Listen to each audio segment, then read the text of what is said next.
জাতীয় শিক্ষা ব্যবস্থায় বিশুদ্ধ কোরআন শিক্ষার বিষয়টি অন্তর্ভুক্ত করার দাবি জানিয়েছেন হেফাজতে ইসলামের যুগ্ম মহাসচিব মাওলানা মামুনুল হক। বৃহস্পতিবার রাতে যশোরে তাফসিরুল কোরআন মাহফিলে এই দাবি জানান তিনি। এ সময় তিনি বলেন, শিশুদেরকে কোরআনের শিক্ষায় শিক্ষিত করতে পারলে আর কোনো অপশক্তি দেশকে বিপথগামী করতে পারবে না। মাহফিলে আদ-দ্বীন ফাউন্ডেশনের উদ্যোগে মাওলানা আব্দুল হাই মোহাম্মদ সাইফুল্লাহ সহ সংশ্লিষ্টরা এ সময় উপস্থিত ছিলেন।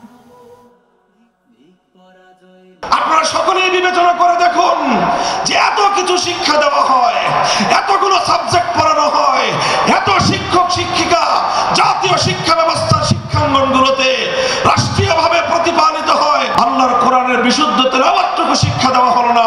আমাদের